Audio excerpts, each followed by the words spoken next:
Esther 5, verse 10. Then Haman gathered together his friends and Zeresh, his wife, and Haman recounted to them the splendor of his riches, the number of his sons, all the promotions with which the king had honored him, and how he had advanced him above the officials and the servants of the king.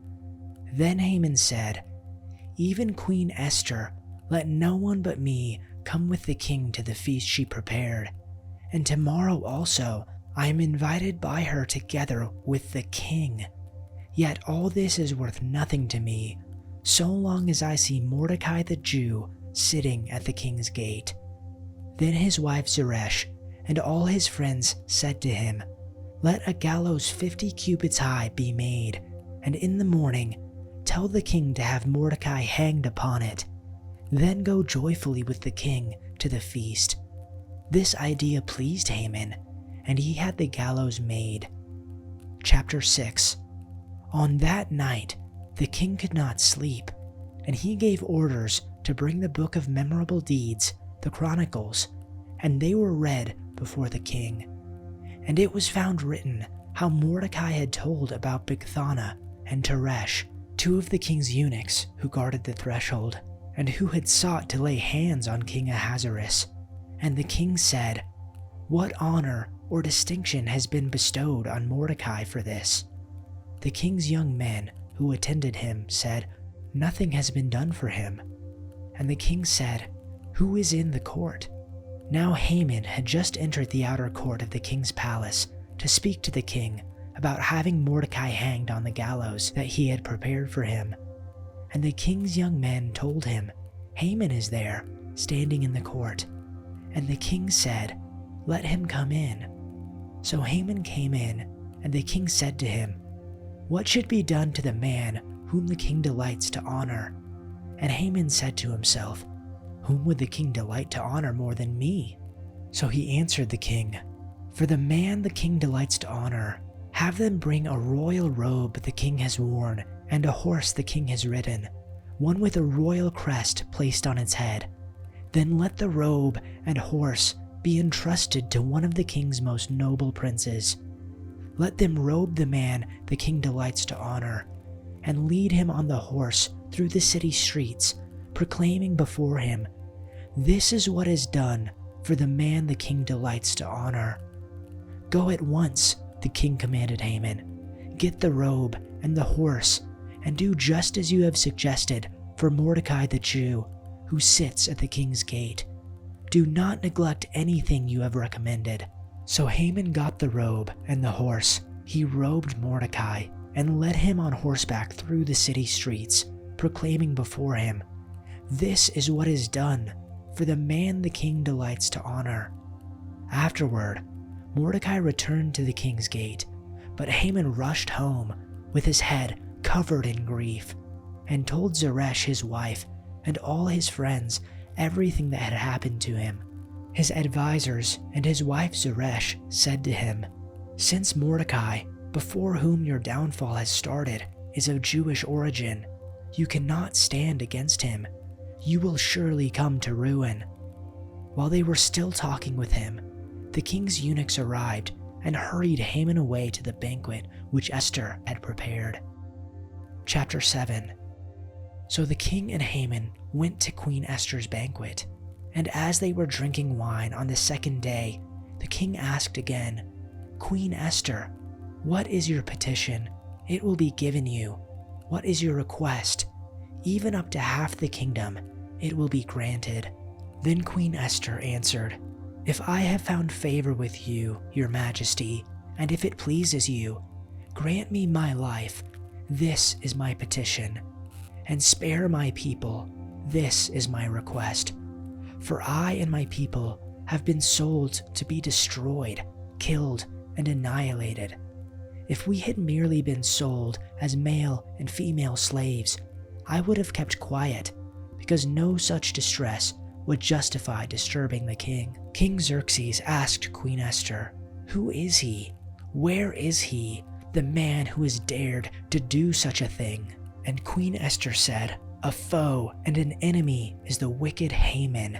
Then Haman became terrified before the king and queen. The king then got up in his anger from drinking wine and went into the palace garden. But Haman stayed to beg for his life from Queen Esther, for he saw that harm had been determined against him by the king. Now when the king returned from the palace garden into the place where they had been drinking wine, Haman was falling on the couch where Esther was. Then the king said, "Will he even assault the queen with me in the house?" As the word went out of the king's mouth, they covered Haman's face. Then Harbonah, one of the eunuchs who stood before the king, said, "Indeed, behold, the wooden gallows standing at Haman's house 50 cubits high, which Haman made for Mordecai, who spoke good on behalf of the king." And the king said, "Hang him on it." So they hanged Haman on the wooden gallows which he had prepared for Mordecai, and the king's anger subsided. Chapter 8. On that day, King Ahasuerus gave the house of Haman, the enemy of the Jews, to Queen Esther, and Mordecai came before the king, because Esther had disclosed what he was to her. Then the king took off his signet ring, which he had taken away from Haman, and gave it to Mordecai. And Esther set Mordecai over the house of Haman. Then Esther spoke again to the king, fell at his feet, wept, and pleaded for his compassion to avert the evil scheme of Haman the Agagite and his plot which he had devised against the Jews. And the king extended his golden scepter to Esther. So Esther got up and stood before the king. Then she said, "If it pleases the king, and if I have found favor before him, and the matter seems proper to the king, and I am pleasing in his sight, let it be written to revoke the letters devised by Haman, the son of Hammedatha, the Agagite, which he wrote to eliminate the Jews who were in all the king's provinces. For how can I endure to see the disaster which will happen to my people? And how can I endure to see the destruction of my kindred?"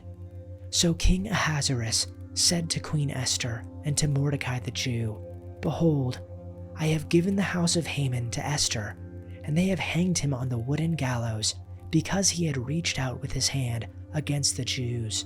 Now, go ahead and send a message to the Jews in the king's name, telling them whatever you want, and seal it with the king's signet ring.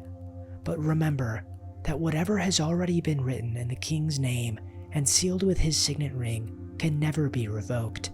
So on June 25th, the king's secretaries were summoned, and a decree was written exactly as Mordecai dictated. It was sent to the Jews and to the highest officers, the governors, and the nobles of all the 127 provinces stretching from India to Ethiopia. The decree was written in the scripts and the languages of all the peoples of the empire, including that of the Jews. The decree was written in the name of King Xerxes and sealed with the king's signet ring. Mordecai sent the dispatches by swift messengers, who rode fast horses especially bred for the king's service.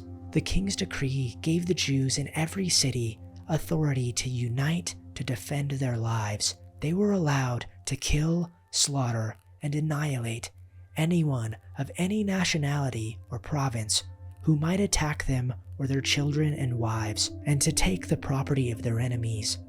The day chosen for this event throughout all the provinces of King Xerxes was March 7th of the next year. A copy of the decree was to be issued as law in every province and proclaimed to all peoples, so that the Jews would be ready to take revenge on their enemies on the appointed day.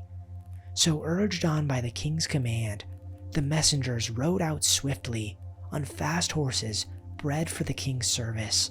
The same decree was also proclaimed in the fortress of Susa. Then Mordecai left the king's presence, wearing the royal robe of blue and purple, the great crown of gold, and the outer cloak of fine linen and purple. And the people of Susa celebrated the new decree. The Jews were filled with joy and gladness and were honored everywhere.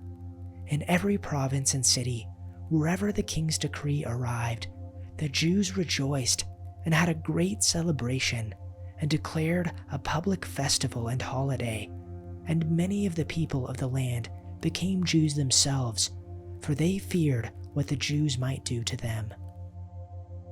Be sure to check the pinned comment down below. We have something new for you every day.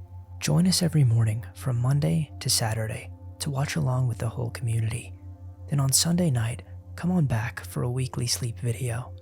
Also, you can check us out on Spotify, linked down below. Thanks for listening, and see you tomorrow for your daily dose of Bible.